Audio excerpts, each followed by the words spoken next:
O século XX foi um período marcado por muitas incertezas.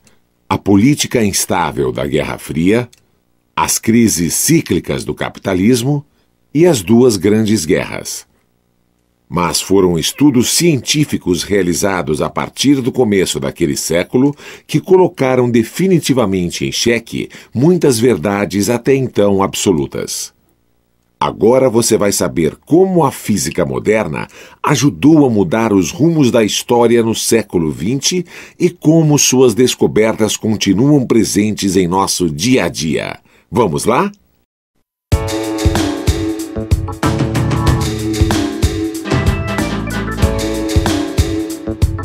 A física e o cotidiano, agora você vai entender como age a natureza em volta de você. Teorizando, experimentando, aplicando, não tem como você não compreender. Velocidade, astronomia, relatividade, quantidade, energia, eletricidade, medidas, tamanhos, imagens e sons, em todas as cores, em todos os tons. Deciframos o universo de A a Z, isso tudo feito pra você. A física e o cotidiano.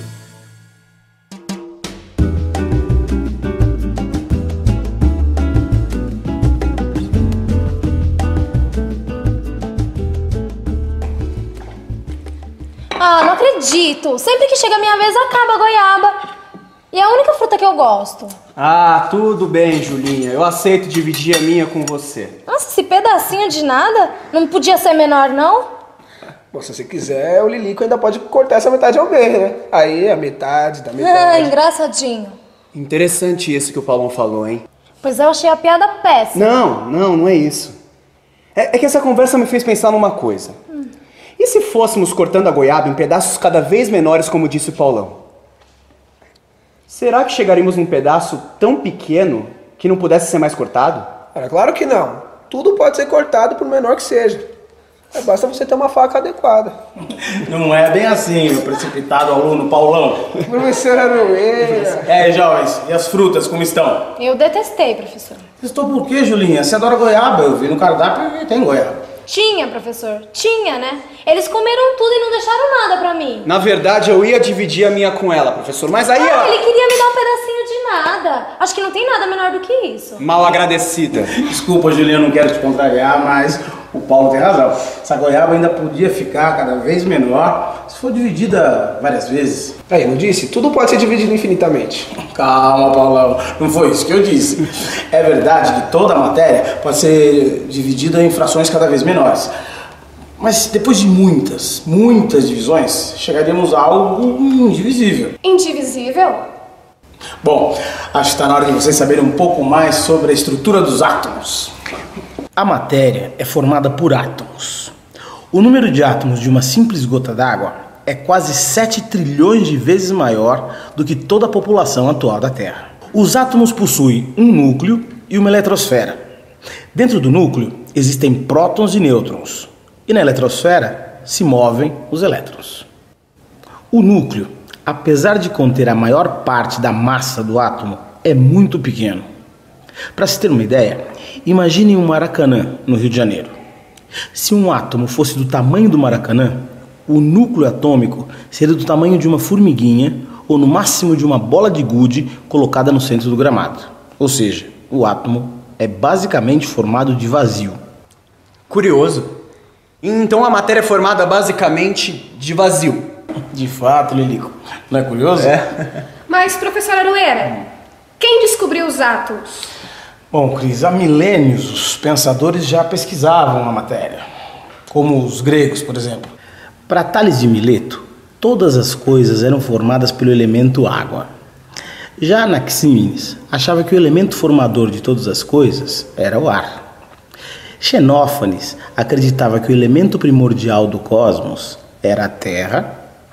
E Heráclito acreditava ao fogo a posição de elemento mais básico. Mas foi Demócrito o responsável pela teoria atomista. Mas o senhor ainda não respondeu a nossa pergunta. É ou não é possível dividir o átomo? E como um átomo se liga ao outro? Calma, eu vou responder. A ideia do átomo começou na Grécia por volta do século V a.C. O prefixo a significa não e tomos significa partes.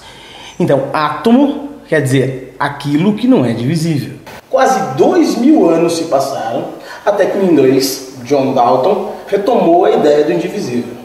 Em 1808, Dalton escreveu um livro chamado Um Novo Sistema de Filosofia Química, no qual apresentou a teoria atômica moderna. Ele afirmava que toda a matéria era formada por um número incontável de partículas indivisíveis e indestrutíveis. O grande mérito de Dalton foi avaliar as características e tamanhos relativos dos átomos, mostrando como eles poderiam se combinar e formar substâncias químicas, como a água. Mas as ideias de Dalton não foram aceitas facilmente. Vários cientistas de destaque acreditavam que os átomos eram pura criação mental, porque não eram percebidos pelos sentidos e nem captados pelos equipamentos. A primeira prova teórica da existência dos átomos foi dada por Einstein em 1905, ao explicar o movimento browniano. Mesmo assim, atraiu pouca atenção e passou despercebida. A grande mudança viria mais tarde, em 1919, com Ernst Rutherford. Depois de bombardear uma finíssima folha de ouro com partículas alfa, ele descobriu que o ouro era praticamente formado de vazios e sua massa estava concentrada em pequenos pontos distantes uns dos outros.